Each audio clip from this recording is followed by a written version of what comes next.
إن الحمد لله نحمده ونستعينه ونستغفره ونؤمن به ونتوكل عليه ونعوذ بالله من شرور أنفسنا ومن سيئات أعمالنا من يهدي الله فلا مضل له ومن يضلل فلا هادي له وأشهد أن لا إله إلا الله وحده لا شريك له وأشهد أن محمدا عبده ورسوله أرسله بالحق بشيرا ونذيرا وداعيا إلى الله بإذنه وسراجا منيرا أما بعد فإن خير الحديث كتاب الله وأحسن الحديث وحديث محمد صلى الله عليه وسلم وشر الأمور محدثاتها وكل محدثة بدعة وكل بدعة ضلالة وكل ضلالة في النار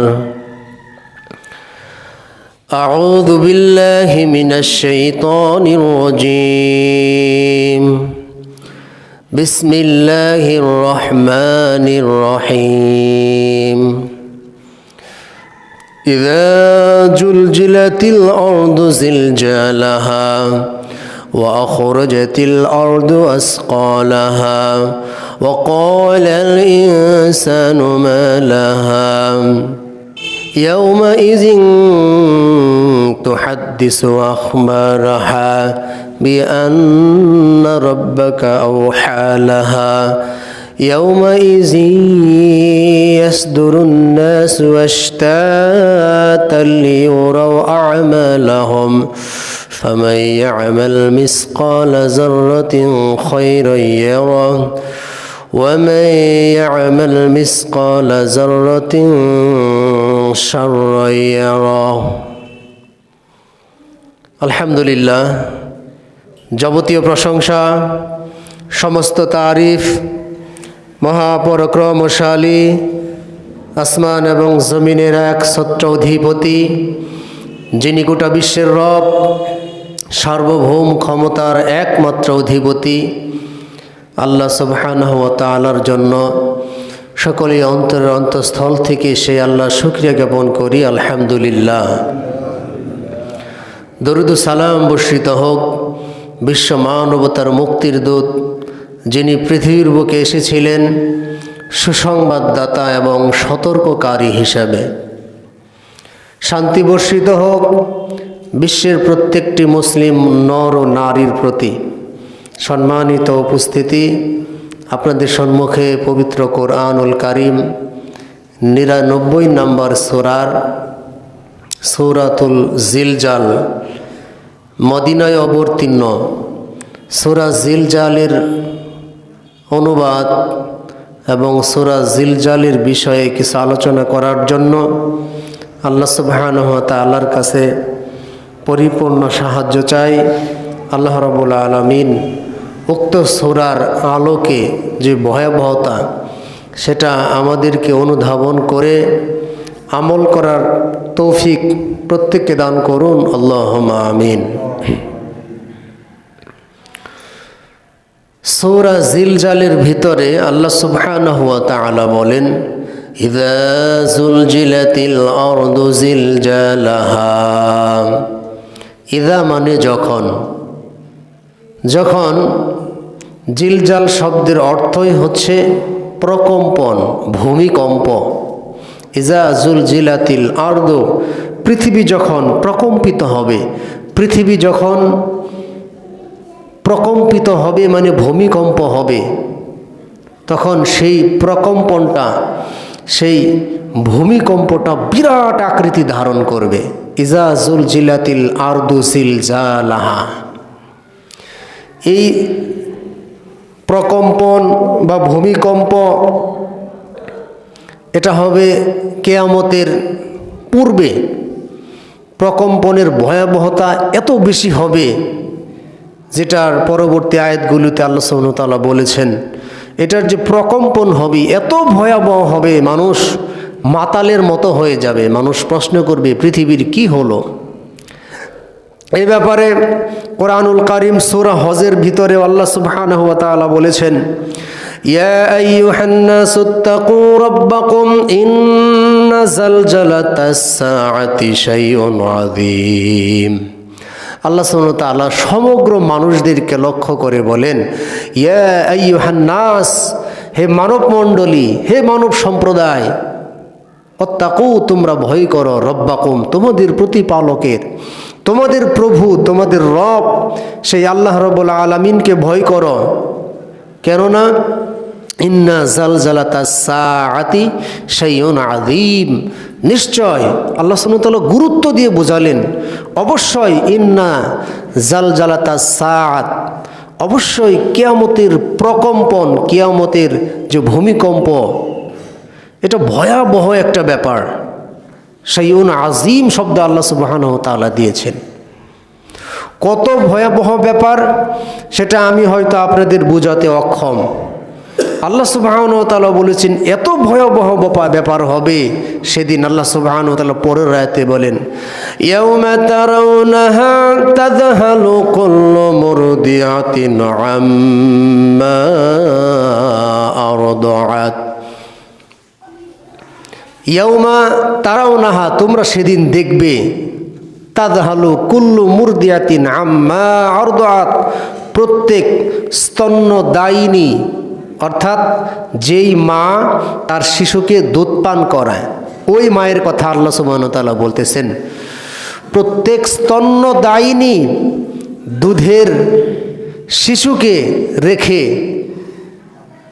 ওই স্তন্যদাত্রী মা যে দুধ পান করায়, সে মা কিয়ামতের এই ভয়াবহতা দেখে, কিয়ামতের এই প্রকম্পন দেখে ওই মা সেদিন পালিয়ে যাবে। আমরা কি কখনো অনুধাবন করেছি? একজন মা সন্তান প্রসবের পরে একজন মা তার সন্তানের প্রতি যতটা যত্নবান, পৃথিবীর বুকে দ্বিতীয় কেউ নাই যে এত বেশি যত্নবান। একজন মা তার সন্তান প্রসব করানোর পরে, একজন মা শীতকে শীত মনে করে না। একজন মা সন্তান প্রসব করানোর পরে অসহ্য গরমকে গরম মনে করে না। সারা রাত তার ঘুম হলো কি হলো না এটাও সে চিন্তা করে না। শীতের রাত, কনকনে শীত, বাচ্চা যদি প্রস্রাব করে দেয় তার কাপড়ের ভিতরে এক আঁচলে প্রস্রাব করে দিলে আঁচলটা ঘুরিয়ে অপর আঁচল তার সন্তানের জন্য বিছিয়ে সন্তানকে উষ্ণতা দেয়। এই হচ্ছে মা। যেই মা তার সন্তানের জন্য সর্বোচ্চ ত্যাগ স্বীকার করতে প্রস্তুত, সেই হচ্ছে মা। যেই মা শীতের রাতকে অপেক্ষা করে সন্তানকে নিরাপত্তা দেয়, যেই মা অসহ্য গরমকে সহ্য করে সারা রাত নিজে ঘুম না পেড়ে সন্তানের কষ্ট হবে এই ভেবে, যেই মা বিদ্যুৎ যদি না থাকে সারা রাত পর্যন্ত প্রয়োজনে তার হাত পাখা দিয়ে তার সন্তানকে বাতাস করে, এই হচ্ছে সেই মা। সেই মা কিয়ামতের দিন, অর্থাৎ এই কিয়ামতের যে ভয়াবহতা প্রকম্পন শুরু হবে, যখন সেই প্রকম্পনের সময় ভয়াবহ দৃশ্য দেখে ওই মা সেই সন্তানকে রেখে চলে যাবে, দৌড়ে পালিয়ে যাবে। আমি বোঝাতে অক্ষম কিয়ামতের ভয়াবহতা কত বেশি। সেদিন প্রকম্পনটা কেমন আকার ধারণ করবে। যেই মা তার সন্তানকে সর্বোচ্চ ভালোবাসে, সেই মাও সন্তান রেখে পালিয়ে যাবে। وتضع كل ذات حمل حملها وترى الناس سكارى وما هم بسكارى ولكن عذاب الله شديد। আল্লাহ সুবহানাহু ওয়া তাআলা তারপরের আয়াতে বলতেছেন, ওয়াতাদাউ কুল্লু জাতি হামলিন হামলাহা, শুধু তাই নয়, প্রত্যেক গর্ভবতী, এটা মা হোক অন্য পশু হোক, যেই থাকুক, আল্লাহ সুবহানাহু ওয়া তাআলা বলেছেন সেদিন কিয়ামতের প্রকম্পন, কিয়ামতের ভয়াবহতা দেখে সেদিন প্রত্যেক গর্ভবতী গর্ভপাত করে ফেলবে।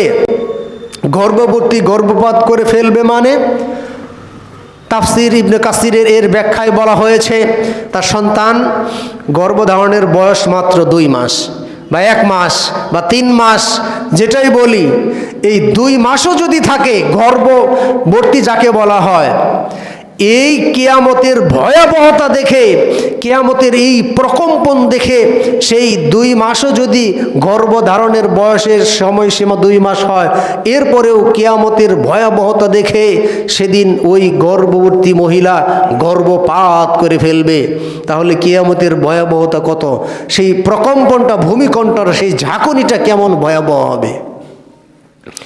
তাফসিরের ভিতরে আরও রয়েছে, বিভিন্ন তাফসিরকারক বিভিন্ন ব্যাখ্যা করেছেন, সেদিন যদি ওই ভয়াবহ প্রকম্পনের সময় যদি কোনো সন্তান পৃথিবীতে ভূমিষ্ঠ হয়, কোনো সন্তান পৃথিবীতে আসে, ওই সন্তান ওই ভয়াবহতা দেখে সঙ্গে সঙ্গে সন্তান যুবক অলরেডি বৃদ্ধ হয়ে যাবে, সন্তান বৃদ্ধ হয়ে যাবে সেই কিয়ামতের ভয়াবহতা দেখে। আমি বুঝাতে অক্ষম, আমি হয়তো বুঝাতে পারতেছি না। আল্লাহ যেইভাবে বলেছেন সেদিন প্রত্যেক হামলিন হামলাহা, প্রত্যেক গর্ভবতী যারা গর্ভ ধারণ করেছে এরা গর্ভপাত করে ফেলবে গর্ভপাতের সময় হওয়ার আগেই।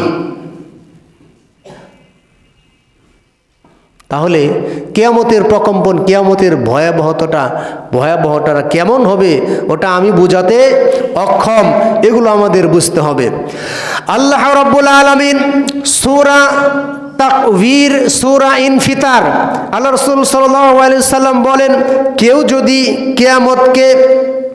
কিয়ামতের বিভীষিকাময় অবস্থা অনুধাবন করতে চায় তাহলে সে যেন সূরা তাকবীর এবং সূরা ইনফিতার, এই সূরাগুলি সে যেন তেলাওয়াত করে, কারণ এই সূরাগুলির ভিতরে কিয়ামতের ভয়াবহতার ব্যাপারে বর্ণনা রয়েছে। আল্লাহ রাব্বুল আলামিন বলেন, ইযাশ শামসু কুওয়িরাত, সূর্য যখন আলোহীন হয়ে পড়বে, সূর্য, এই যে সূর্য, প্রচণ্ড সূর্যের তাপ প্রায় 15 কোটি কিলোমিটার দূর থেকে তাপ দিচ্ছে, সূর্য যদি ঠিকমতো তাপ না দেয় তাহলে আর পৃথিবীর জমিনে খাদ্য উৎপাদন হবে না। খাদ্য উৎপাদনের একটা গুরুত্বপূর্ণ উপাদান, গুরুত্বপূর্ণ বিষয় হচ্ছে এই সূর্যের তাপ। সূর্য যদি তাপ না দেয় তাহলে জমিনে আর ফসল উৎপাদন হবে না। তাহলে সূর্য কত গুরুত্বপূর্ণ। সূর্যের আলো যদি ঠিকমতো না দেয় তাহলে পৃথিবীটা অন্ধকারে পরিণত হবে। অন্ধকারে পরিণত হওয়ার পরে মানুষগুলো দিশেহারা হয়ে পড়বে, মানুষ তার স্বাভাবিক জীবনযাত্রায় বিঘ্ন ঘটবে এবং মানুষ তার সুন্দরভাবে জীবনযাপন করতে পারবে না। আর সেই কিয়ামতের প্রকম্পন, সেই কিয়ামতের ভয়াবহতার দিন, সূর্য সেদিন তার আলো হারিয়ে ফেলবে।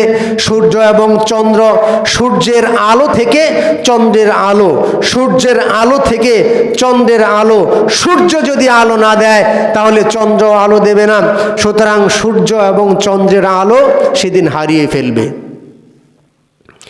ইযা শামসু কুওয়িরাত ওয়া ইযান নুজুমু কাদারাত, এবং তারকাগুলি, যেই তারকাগুলি আমরা দেখি আকাশে, আল্লাহ সুবহানাহু ওয়া তাআলার যে অপরূপ সৃষ্টিকর্তা তিনি, তার আমরা যদি বিষয়গুলি চিন্তা করি, যেই তারকা আমরা দেখি রাতের আকাশে, লক্ষ লক্ষ কোটি কোটি অগণিত তারা, যেটা আমরা গুণে শেষ করতে পারবো না, এই অগণিত তারকা আমরা রাতের আকাশে দেখি, এই তারাগুলি তখন খসে খসে পড়বে।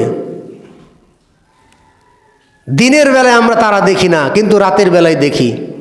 কে সৃষ্টি করলো এমন সুনিপুণ সৃষ্টি যেটা দিনের বেলায় দেখি না কিন্তু রাতের বেলায় দেখি? আল্লাহ সুবহানাহু ওয়া তাআলা আমাদেরকে প্রশ্ন করেন, মা তারা ফি খালকির রহমান মিন তাফাউত, দয়াময় আল্লাহ রাব্বুল আলামিনের সৃষ্টিতে তোমরা কোনো প্রকারের খুঁত ত্রুটি বিচ্যুতি দেখতে পাবে না। আকাশের দিকে তাকিয়ে দেখো, বারবার তাকিয়ে দেখো। আল্লাহ সুবহানাহু ওয়া তাআলা বলেছেন, তোমরা তোমাদের দৃষ্টিকে বারবার আকাশের দিকে তাকিয়ে দেখো, আকাশের ভিতরে কোনো প্রকারের ফাটল তোমরা দেখতে পাবে না। সুবহানাল্লাহ, আকাশের ভিতরে কোনো ফাটল নাই, কোনো ত্রুটি নাই, কোনো বিচ্যুতি নাই।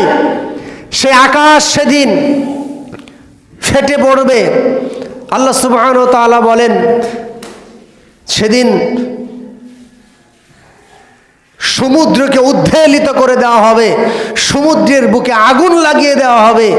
বিজ্ঞানীরা গবেষণা করে একটা বিষয় পেয়েছে, সেটা হচ্ছে সমুদ্রের নিচে আগুনের সমুদ্র আছে। ওটা আগুনের সমুদ্র, ওটা কিয়ামতের আগে আল্লাহ সুবহানাহু ওয়া তাআলার হুকুমে সেই আগুন প্রকাশিত হবে।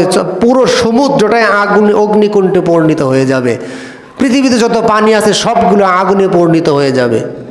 তো এই সমুদ্রে আগুন ধরিয়ে দেওয়া হবে, সমুদ্রের পানি উদ্বেলিত হবে। সেদিন আল্লাহ সুবহানাহু ওয়া তাআলা বলেন, সেদিন পর্বতমালাকে সেদিন ওই ভয়াবহতার দিনে পর্বতমালাকে চলমান করে দেওয়া হবে। পর্বতমালা, বিশাল বিশাল পর্বত, এগুলো চলতে থাকবে। ইযাস সামাউ ফাতারাত, আকাশ যেদিন ফেটে পড়বে। ওয়াইদাল কাওয়াকিবু তাসারাত, নক্ষত্রগুলি খসে খসে পড়বে। ওয়াইদাল বিহারু সুজ্জিরাত, সমুদ্রকে উদ্বেলিত করে দেওয়া হবে।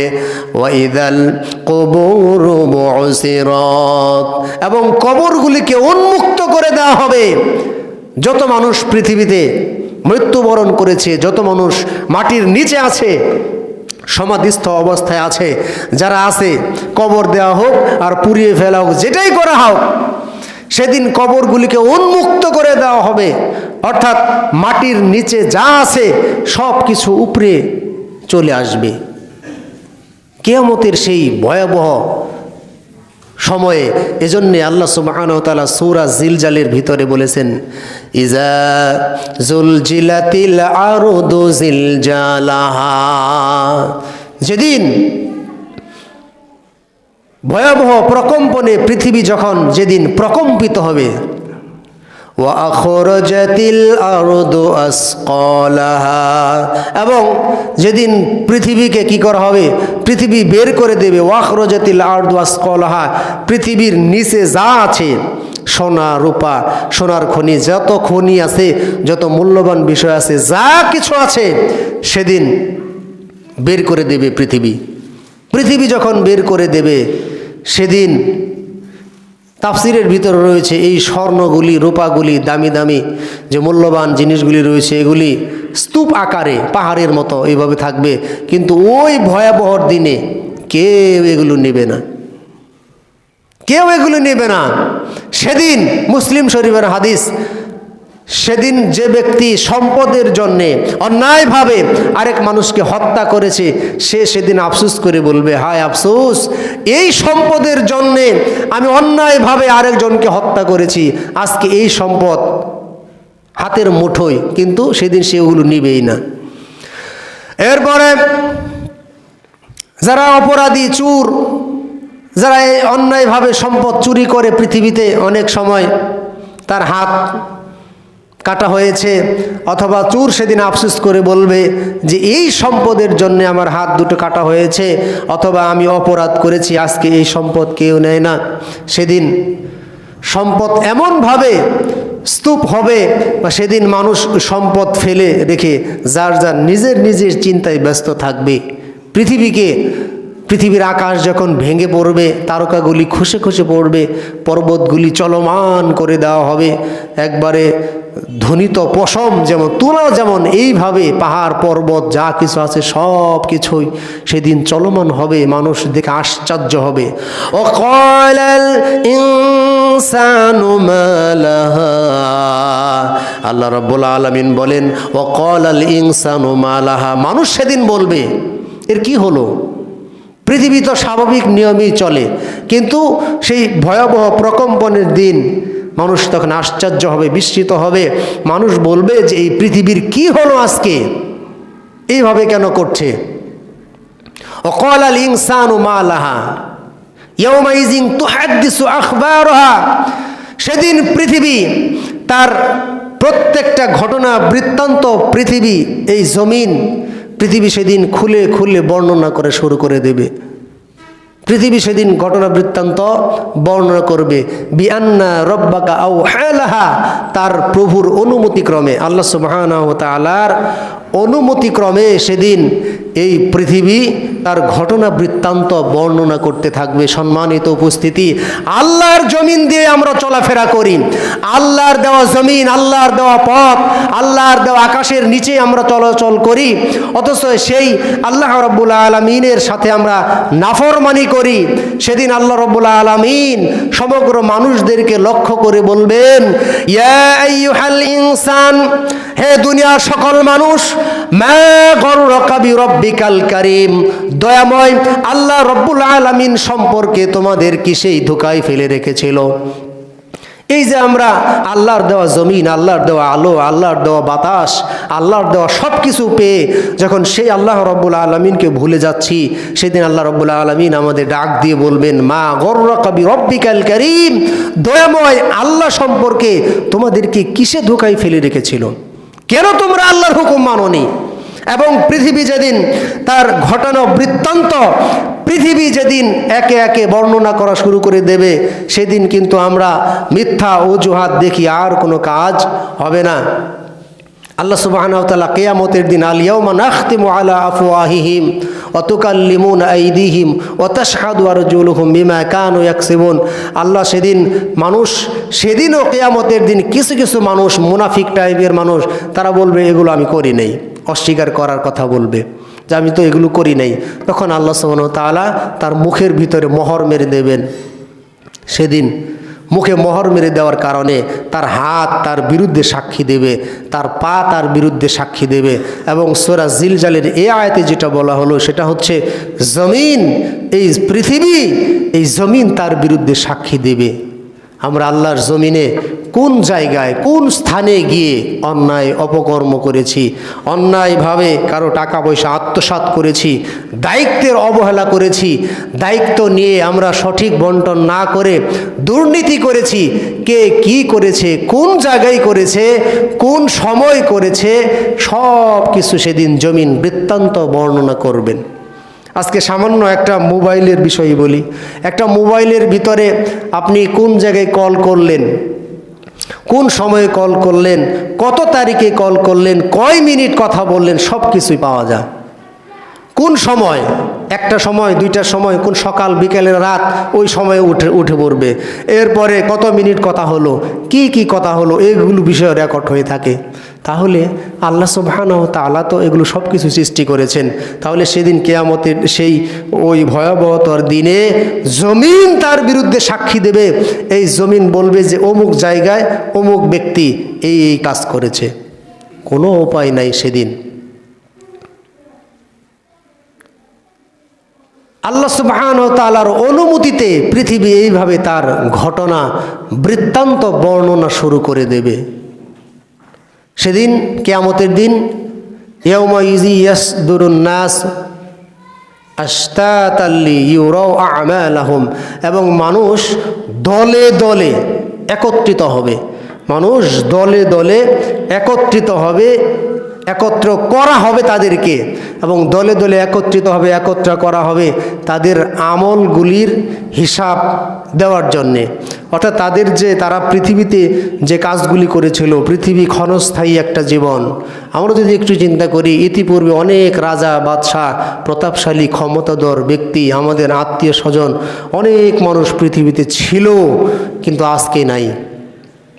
কালকে ছিল, আজকে নাই। 1 বছর আগে ছিল, এখন নাই। 5 বছর আগে ছিল, এখন নাই।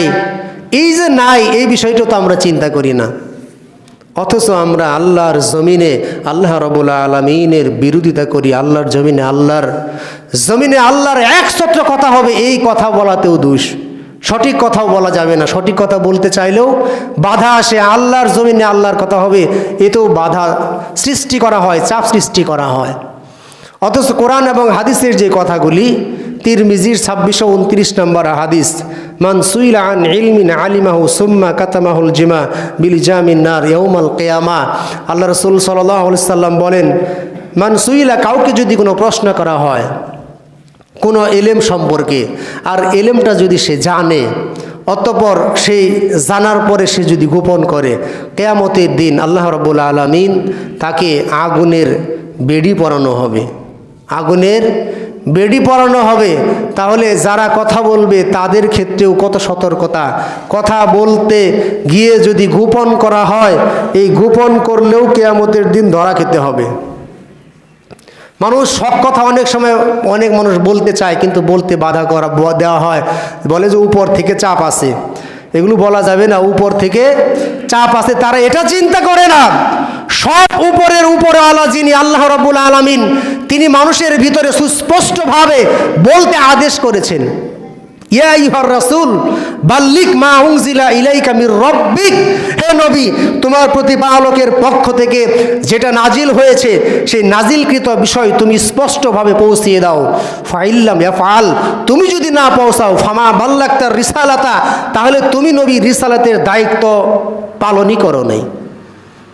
এরপরে সূরা বাকারার 174 নম্বর আয়াত, ইন্নাল্লাযীনা ইয়াকতুমুনা মা আনজালাল্লাহু মিনাল কিতাব ওয়া ইয়াশতারুনা বিহি আয়াতি সামানান কলিলা উলাইকা মা ইয়াকুলুনা ফি বুতুনিহিম ইল্লান নার, নিশ্চয় যারা আল্লাহর নাজিলকৃত, আল্লাহ যা নাজিল করেছে, ভালো হোক মন্দ হোক, তার পক্ষে যাক আর বিপক্ষে যাক, যা কিছু আল্লাহ সুবহানাহু ওয়া তাআলা নাজিল করেছেন, এই আল্লাহ রাব্বুল আলামিনের নাজিলকৃত বিষয় যে ব্যক্তি যারাই গোপন করবে, আল্লাহ বলতেছেন উলাইকা মা ইয়াকুলুনা ফি বুতুনিহিম ইল্লান নার, গোপন করার কারণে তারা যে সুবিধাটা ভোগ করে, যেই সুবিধা তারা ভোগ করতেছে, এই সুবিধা ভোগের কারণে এর পরিণামে কিয়ামতের দিন আল্লাহ বলতেছেন উলাইকা ইয়াকুলুনা ফি বুতুনিহিম ইল্লান নার, তারা কিয়ামতের দিন আগুন ছাড়া আর কিছুই খাবে না। তাহলে যারা কথা বলবে তাদের ক্ষেত্রেও পরীক্ষা, প্রত্যেকটা মানুষের ক্ষেত্রেই পরীক্ষা আছে। তো সেদিন কিয়ামতের দিন যেটা বলতেছিলাম, সেদিন কিয়ামতের দিন জমিন তার ঘটনা বৃত্তান্ত বর্ণনা করে দেবে, এবং কি মানুষকে দলে দলে মানুষ সমবেত হবে, একত্রিত হবে। মানুষগুলি একত্রিত হওয়ার পরে এই মানুষগুলিকে যে যেমন আমল করেছে তার আমল, তার এলেম, তার আমল অনুযায়ী, এলেম অনুযায়ী যে যা আমল করেছে এই আমলের হিসাব আল্লাহ সুবহানাহু ওয়া তাআলা তাকে সেদিন প্রদান করবেন। কে কেমন তার এলেম অনুযায়ী কে কেমন আমল করেছে। এখন যদি আল্লাহ সুবহানাহু ওয়া তাআলা যে প্রতিদান দিবেন, এই প্রতিদানের দিন সেদিন কেউ ব্যর্থ হবে, কেউ সফলতা অর্জন করবে। যারা সফলতা অর্জন করবে তারা তো জান্নাতে থাকবে, আর যারা ব্যর্থ হবে তারা যাবে জাহান্নামে, অনন্তকাল জাহান্নাম, যেই জাহান্নামের ভয়াবহতা আমরা বোঝাতে অক্ষম। সেই কঠিন শাস্তির দিকে যাবে। মাত্র 50, 60, 70, 80, 100 বছরের জিন্দিগি, এই 100 বছর জিন্দিগির কারণে তার হাজার হাজার কোটি কোটি লক্ষ লক্ষ পৃথিবী সৃষ্টি থেকে পৃথিবী ধ্বংসের আগ পর্যন্ত যে সময়, এই সময় পর্যন্ত অনেকেই জাহান্নামের আগুনে জ্বলবে তার আমলের কারণে, তার কৃতকর্মের কারণে, তার পাপের কারণে। বয়স হয়তো 60, 70, 80, 90 বছর, কিন্তু এমন কোনো আমল করবে, এমন কোনো নাফরমানিমূলক কাজ করবে, এমন কোনো আল্লাহ দ্রোহীমূলক, আল্লাহ যেটা অসন্তুষ্ট হয় এমন অসন্তুষ্টিমূলক সে কাজ করবে, যার কারণে আল্লাহ রাব্বুল আলামিন তাকে হাজার হাজার কোটি কোটি বছর তাকে জাহান্নামে শাস্তি দিবেন। এর কারণ কি, কেন দেবেন? তারা এজন্য আল্লাহ দিবেন, আল্লাহ রাব্বুল আলামিন হচ্ছেন সব থেকে বড়, সেই সর্বোচ্চ আল্লাহ। আল্লাহ সুবহানাহু ওয়া তাআলা যত বড়, তার কথাও তত বড়, তার মান, ইজ্জত, তার সম্মান, তার মর্যাদা, তার সব কিছু সব থেকে বড়। সুতরাং সেই আল্লাহ সুবহানাহু ওয়া তাআলা এজন্য শাস্তি দেবেন। আল্লাহ রাব্বুল আলামিন পৃথিবীতে তিনি সব কিছুই দিয়েছেন আমাদের চলার জন্য, আমাদের জীবনযাপন করার জন্য সব কিছুই তিনি সহজ করে দিয়েছেন। এরপরেও যদি আল্লাহ সুবহানাহু ওয়া তাআলা এরপরে আমরা পৃথিবীতে যে পরীক্ষাগুলি হয়, পৃথিবীর পরীক্ষায় যদি প্রশ্ন আগেই ফাঁস হয়ে যায়, ওটাকে বলে প্রশ্ন ফাঁস হয়েছে।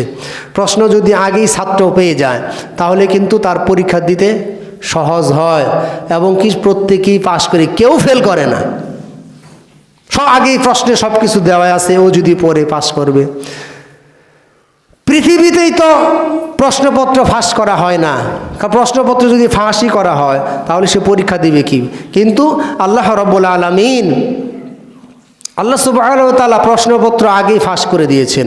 আল্লাহ জানিয়ে দিয়েছেন এই পথ জান্নাতের, এই পথে যদি মানুষ চলে জান্নাতে যাবে, আর এই পথ হচ্ছে জাহান্নামের, এই পথে যদি মানুষ চলে তাহলে জাহান্নামে যাবে। আল্লাহ তো সব কিছু জানাই দিছে, কি প্রশ্ন করা হবে, কিভাবে আমল করতে হবে, এই কোন পদ্ধতিতে আমল করতে হবে, কোন মানুষের তরিকায় কিনা কোন মানুষের তরিকায় করতে হবে। আমাদের নবী মুহাম্মদ সাল্লাল্লাহু আলাইহি সাল্লামকে প্রেরণ করেছেন। আল্লাহ আমাদের পৃথিবীতে ছেড়ে দিয়ে এমনি বলে নাই যে তোমরা যেভাবে আছো, যেভাবে ইচ্ছা ওইভাবে তোমাদের আল্লাহকে চিনতে হবে, ওইভাবে আমল করতে হবে, এইভাবে বলে নাই। আল্লাহ আমাদের জন্য সহজ করে দিয়েছেন।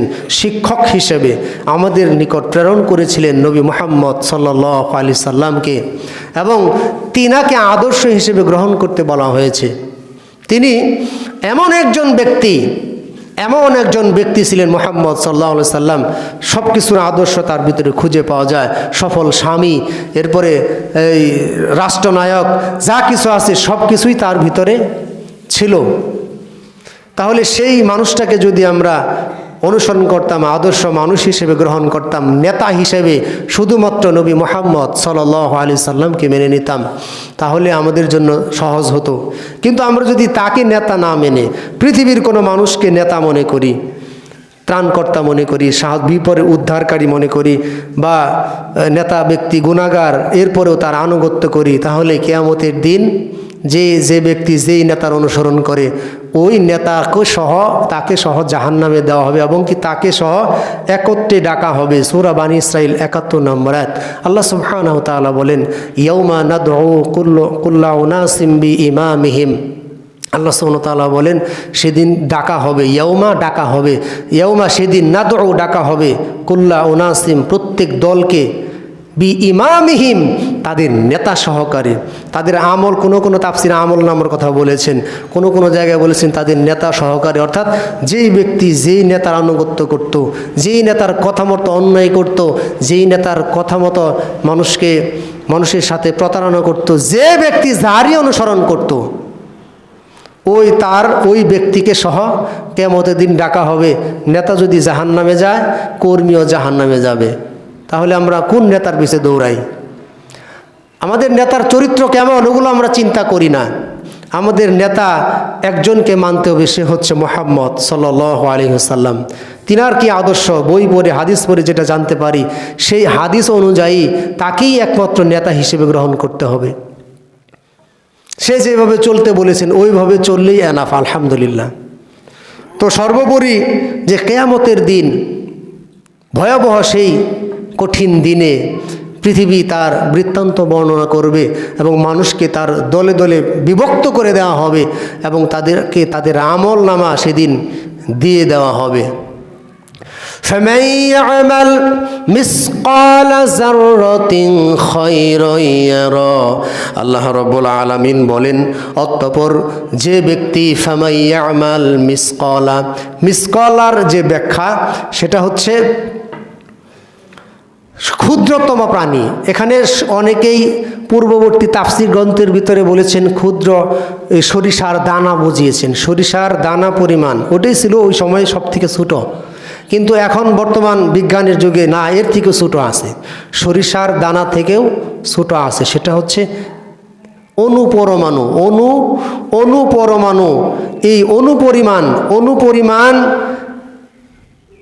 কোনো ব্যক্তি যদি ভালো কাজ করে, কল্যাণকর কাজ করে, এই অনুপরিমাণ ভালো কাজের বিষয়টা আল্লাহ সুবহানাহু ওয়া তাআলা তাকে দেখাবে যে তুমি এই ভালো কাজটা করেছিলে, এই যে দেখো এই ভালো কাজটা তুমি করেছো। এবং অনুপরিমাণ ভালো কাজ করলেও আল্লাহ তাকে ভালো কাজের প্রতিদান দিবেন। এরপরে وَمَن يَعْمَلْ مِثْقَالَ ذَرَّةٍ شَرًّا يَرَهُ। অনুপরিমাণ কোনো ব্যক্তি যদি অন্যায় কাজ করে, অসৎ কাজ করে, দুর্নীতি করে, অর্থাৎ যেই কাজগুলি খারাপ, এই কাজগুলি যদি কোনো ব্যক্তি অনুপরিমাণ করে, এই অনুপরিমাণ করলেও তাকে আল্লাহ সুবহানাহু ওয়া তাআলা সেটা তাকে জানিয়ে দিবেন যে এই অনুপরিমাণ পাপটাও তুমি করেছো, অনুপরিমাণ অন্যায় তুমি করেছো, তাহলে কিন্তু আল্লাহ রব্বুল আলামিন জালিম নন।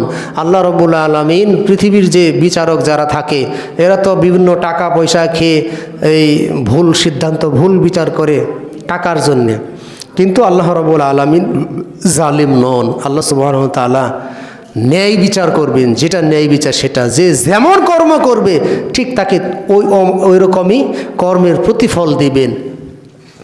কোনো ব্যক্তির আমল যদি এমন হয় যে সে এমন একটা অন্যায় করেছে, যে অন্যায় করার কারণে তাকে একবারে মনে করেন যে পৃথিবী সৃষ্টি থেকে শুরু করে পৃথিবী সৃষ্টি মানে শেষ হওয়ার আগ পর্যন্ত সময়, যত সময়, এই সময় জাহান্নামে থাকতে হবে। কোনো ব্যক্তিকে 10 বছর জাহান্নামে থাকতে হবে, কোনো ব্যক্তিকে 5 বছর জাহান্নামে থাকতে হবে, কোনো ব্যক্তিকে 1 বছর জাহান্নামে থাকতে হবে, তার পাপ অনুযায়ী, যেমন পাপ করেছে ওই রকম। কোনো ব্যক্তি এমন হবে সে জাহান্নামে প্রবেশ করবে আবার জাহান্নাম থেকে চলে আসবে পাপ অনুযায়ী। তাহলে আল্লাহ সুবহানাহু ওয়া তাআলা কাউকে ঠকাবেন না, কাউকে কম বেশি করবেন না, যে ও বেশি পাপ করলো কিন্তু পাপ করার পরেও তার সাজা কম হলো, এরকম নয়। কারণ আল্লাহ রব্বুল আলামিন তিনি অন্যায় বিচারকারী নয়, তিনি হচ্ছেন ন্যায় বিচারক। আল্লাহ সুবহানাহু ওয়া তাআলার ন্যায় বিচারক, যার কারণে পাপ অনুযায়ী তিনি শাস্তি প্রদান করবেন। তো আল্লাহ সুবহানাহু ওয়া তাআলা মুমিনদের ক্ষেত্রে, যারা ঈমানদার, এই ঈমানদারদের ক্ষেত্রে সেটা আল্লাহর ইচ্ছা। যারা কাফের এরা তো সারা জীবন জাহান্নামে থাকবেই, এদের কোনো মাপ নেই। অনেকে মনে করে কাফেররা একদিন না একদিন জান্নাতে যাবে, একদিন না একদিন জান্নাতে যাবে না। আল্লাহ সুবহানাহু ওয়া তাআলা খালিদিনা ফিহা বলেছেন, সারা জীবনই তাদেরকে জাহান্নামে জ্বলতে হবে। কিন্তু যারা ঈমানদার মুমিন একটু অপরাধ করেছে, এই অপরাধ করার কারণে অপরাধ অনুযায়ী শাস্তি হবে। আজকেও হাদিস পড়লাম মুসলিম শরীফের তিরমিজির হাদিস, আল্লাহ রাসূল সাল্লাল্লাহু আলাইহি সাল্লাম কবিরা গুনাহগার ব্যক্তি, চুরি করা কবিরা গুনাহ, মিথ্যা বলা কবিরা গুনাহ, ব্যভিচার কবিরা গুনাহ, এই সুদ খাওয়া কবিরা গুনাহ, অন্যায়ভাবে মানুষকে হত্যা করা কবিরা গুনাহ। মুসলমান সে যদি গুনাহে কাবাইর কবিরা গুনাহ করে থাকে তাহলে সেই ক্ষেত্রে আল্লাহ রাসূল সাল্লাল্লাহু আলাইহি সাল্লাম তাকে সুপারিশ করবেন। মুসলমান থাকার কারণে শুধু তাকে আল্লাহ রাসূল তাকে সুপারিশ করবেন। প্রশ্ন হলো, সুপারিশ তো করবেন ঠিক আছে, কিন্তু একটা কবিরা গুনাহ করার কারণে আল্লাহ যদি শাস্তি দেন, এমন হতে পারে 7000 বছর জাহান্নামে থাকতে হবে, 7000 বছর জাহান্নামে থাকতে হবে। যদি এমন হয় তাহলে ওই জাহান্নামে যদি জ্বলতে হয়, জাহান্নামের শাস্তি, সে তো আসলে আমরা তো জাহান্নামের শাস্তি আমরা তো সহ্য করতে পারবো না, এরপরে না আমাদের জান্নাত। তাহলে এই বিষয়গুলি আল্লাহ বলতেছেন, তোমরা যদি বড় বড় পাপ থেকে নিজেদেরকে হেফাজত করতে পারো, বড় বড় গুনাহ যেগুলি, এগুলো যদি তোমরা নিজেদেরকে সংশোধন করতে পারো, তাহলে ছোটো ছোটো পাপ আমি আল্লাহ ক্ষমা করে দেব। এজন্য আমরা চেষ্টা করব সাধ্য অনুযায়ী আমরা যেন গুনাহে কাবির অর্থাৎ কবিরা গুনার সাথে সম্পৃক্ত না হই, চুরি যেন না করি, মিথ্যা যেন না বলি, সুদের সাথে যেন কোনো সময় সম্পৃক্ত না হই, অন্যায়ভাবে যেন মানুষকে হত্যা না করি, ইয়াতিমের ধন সম্পদ যেন অন্যায়ভাবে ভোগ না করি, এরপরে কাউকে তহমত দিয়ে, কাউকে অপবাদ দিয়ে, সতী সাধ্বী মহিলাকে অপবাদ না দেই, একজন নিরপরাধ মানুষ যে দোষ করে নাই, এই নিরপরাধ মানুষকে যেন অপরাধী সাব্যস্ত না করি। এগুলো হচ্ছে গুনাহে কাবির অর্থাৎ কবিরা গুনাহ। এই কবিরা গুনাহ করার কারণে আল্লাহ সুবহানাহু ওয়া তাআলা জাহান্নামে দিবেন। তাহলে এই উক্ত সূরা জিলজালের যে বিষয়টা পেলাম, যে শিক্ষাগুলি আমরা পেলাম, সেটা হচ্ছে আমরা যদি অনুপরিমাণ ভালো কাজ করি আল্লাহ দেখাবেন, ঠিক সেই সঙ্গে অনুপরিমাণ যদি অন্যায় কাজ আমরা করি তাহলে সেটাও আল্লাহ আমাদের দেখাবেন।